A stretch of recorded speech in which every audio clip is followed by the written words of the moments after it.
श्रीमद् भागवत महापुराण 12वां अध्याय परीक्षित का जन्म। शौनक जी ने कहा, अश्वत्थामा ने जो अत्यंत तेजस्वी ब्रह्मास्त्र चलाया था उससे उत्तरा का गर्भ नष्ट हो गया था, परंतु भगवान ने उसे पुनः जीवित कर दिया। उस गर्भ से पैदा हुए महाज्ञानी महात्मा परीक्षित के, जिन्हें सुखदेव जी ने ज्ञान उपदेश दिया था, जन्म कर्म मृत्यु और उसके बाद जो गति उन्हें प्राप्त हुई वह सब यदि आप ठीक समझें तो कहें। हम लोग बड़ी श्रद्धा के साथ सुनना चाहते हैं। सूत जी ने कहा, धर्मराज युधिष्ठिर अपनी प्रजा को प्रसन्न रखते हुए पिता के समान उसका पालन करने लगे। भगवान श्री कृष्ण के चरण कमलों के सेवन से वे समस्त भोगों से निष्फ्रिय हो गए थे।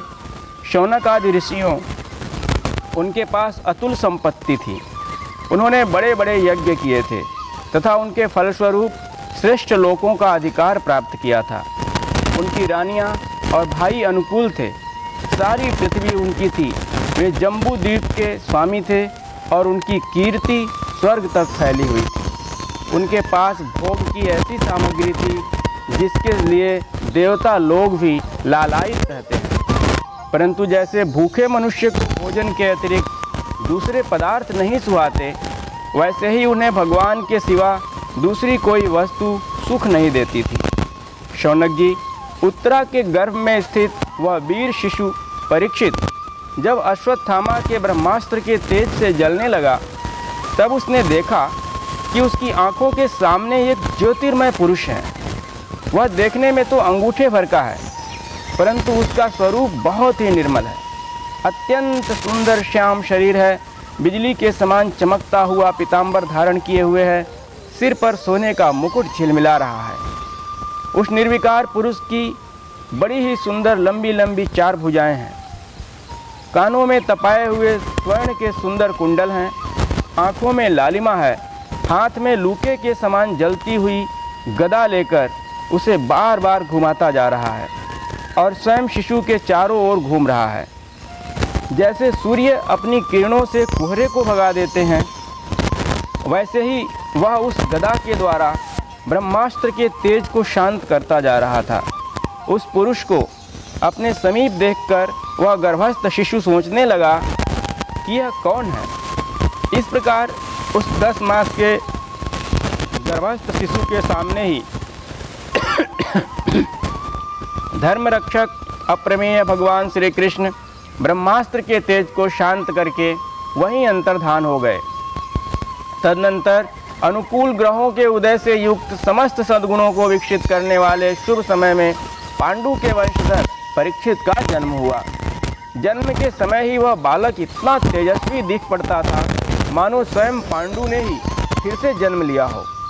पौत्र के जन्म की बात सुनकर राजा युधिष्ठिर मन में बहुत प्रसन्न हुए। उन्होंने धौम्य, कृपाचार्य आदि ब्राह्मणों से मंगल वाचन और जात कर्म संस्कार करवाए। महाराज युधिष्ठिर दान के योग्य समय को जानते थे। उन्होंने प्रजा तीर्थ नामक काल में अर्थात नाल काटने के पहले ही ब्राह्मणों को स्वर्ण, गौएं, पृथ्वी, गांव, उत्तम जाति के हाथी, घोड़े और उत्तम अन्न का दान दिया।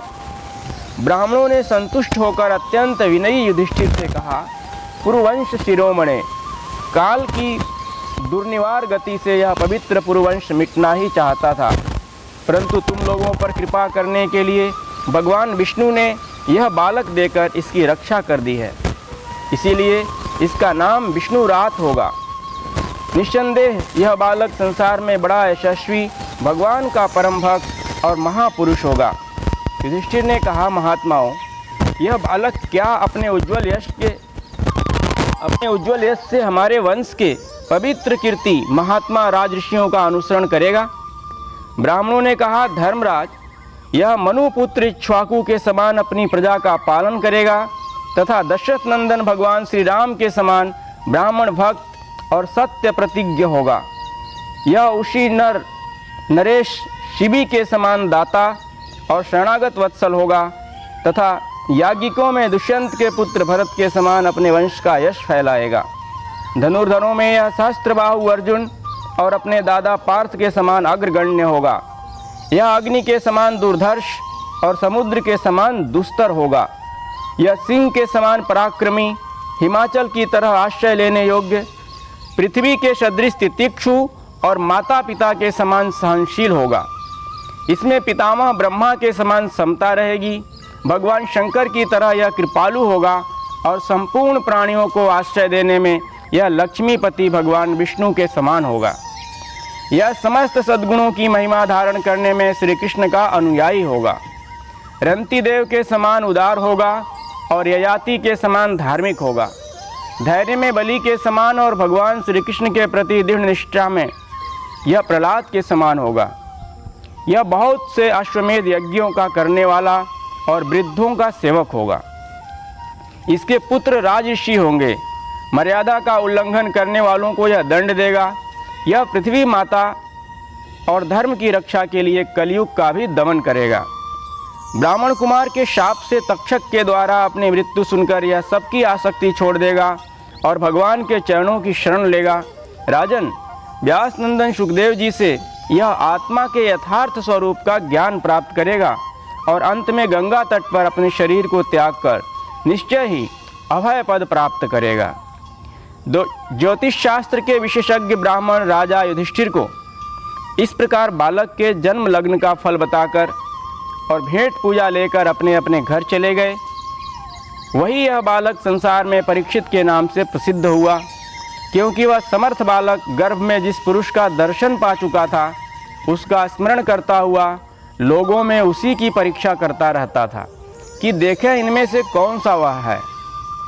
जैसे शुक्ल पक्ष में दिन प्रतिदिन चंद्रमा अपनी कलाओं से पूर्ण होता हुआ बढ़ता है, वैसे ही वह राजकुमार भी अपने गुरुजनों के लालन पालन से क्रमशः अनुदिन बढ़ता हुआ शीघ्र ही सयाना हो गया। इसी समय स्वजनों के वध का प्रायश्चित करने के लिए राजा युधिष्ठिर ने अश्वमेध यज्ञ के द्वारा भगवान की आराधना करने का विचार किया, परंतु प्रजा से वसूल किए हुए कर और दंड की रकम के अतिरिक्त और धन न होने के कारण वे बड़ी चिंता में पड़ गए। उनका अभिप्राय समझकर भगवान श्री कृष्ण की प्रेरणा से उनके भाई उत्तर दिशा में राजा मरुत और ब्राह्मणों द्वारा छोड़ा हुआ बहुत सा धन ले आए। उससे यज्ञ की सामग्री एकत्र करके धर्मभीरु महाराज युधिष्ठिर ने 3 अश्वमेध यज्ञों के द्वारा भगवान की पूजा की। युधिष्ठिर के निमंत्रण से पधारे हुए भगवान ब्राह्मणों द्वारा उनका यज्ञ संपन्न कराकर अपने सुहृद पांडवों की प्रसन्नता के लिए कई महीनों तक वहीं रहे।